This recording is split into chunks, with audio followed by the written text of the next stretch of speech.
you you wrestle guys like Eddie Kingston. You've been in the ring with a guy like a Sabu and a Paul London, right? And Yeah. all these crazy people. But Yeah. here's the The thing. guy But right here's now, the yeah. thing. What you see on TV, because perception is reality.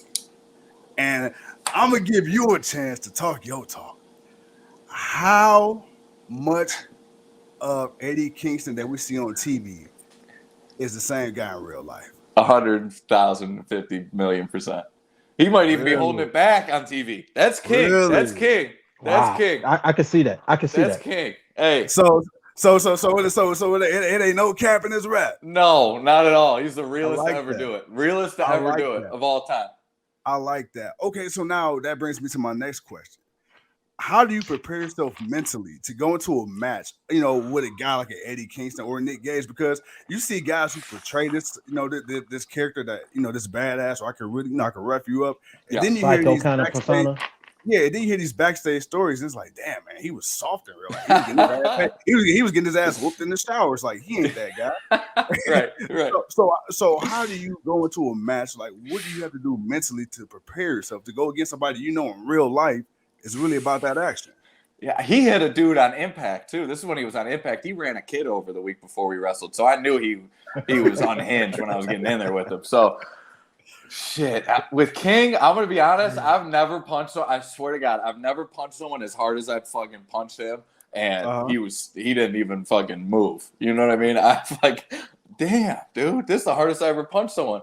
So, I mean, when you go into those dudes, you're gonna get beat up. You're gonna have to get back up. That's what Maserati West does. I get knocked down 10 times. I get up 11 and a half. You know what I mean? I'm keep moving because I'm getting up to that top rope at that half. You know what I mean? Yeah. But no, I mean, it's going to be, it can turn into anything. It's unpredictable. So you can't really prepare too much because with a switch, you're outside in the crowd. You're over the guardrail. You're throwing a beer at someone. You're getting hit with a chair. Like with that, you don't know. In the other match, you can be like, okay, I know this dude's finishing move. I got to watch out for that. Okay, I know this guy's move. I can watch out for that. If he goes up to the top rope, I can go over here. But with those dudes, I mean, with Kingston, I was like, I know I got to duck this back fist. I took that right to the dome piece. I was knocked out for a second.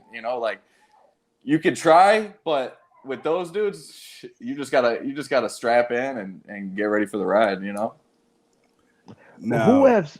okay, bro. I wanted to ask this Yeah. earlier. You coming up Cleveland? Yeah. You seeing this thing wrestling as this man? This is something I'm enjoying. I want to do it.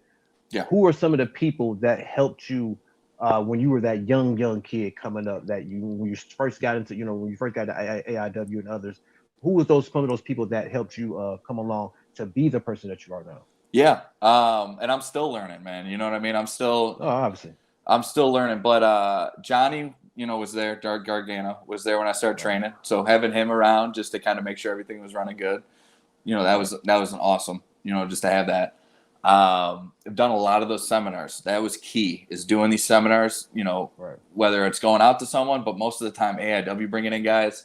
So seminars I got to do, was Arn Anderson to Dean Malenko to Glacier. We had Glacier. He dropped some wisdom, Billy Kidman coming in and just giving you some other gems, so that was awesome. But then also like Josh Prohibition, he's a legend in Cleveland, and Matt Cross, M-Dog 20, just having those guys around and always being able to pick their brain and, just them being so cool to answer whatever. Cause this is something I heard when I first started doing those seminars, was that like, you'll hear something and it might not hit you. And then like years down the road, you'll get it. And like, that's a lot of the stuff with Arn. Like I remember like after I really started wrestling, like a year in, I was just like, okay, now I kind of get that. And even still, like I'll pop something and I'm like, dude, that's what they said that time. So also I got to say like Colin Delaney, Colin Delaney, he's been awesome help to me. I'm really grateful for him. And Cheech, his partner, they've always been helpful.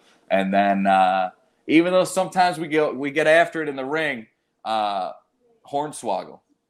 He's given me a lot of advice and a lot of help. So I'm really grateful for him too, even though he hates me right now. But then he got me and my partner Josh Bishop in DX. So I really don't know what's going on.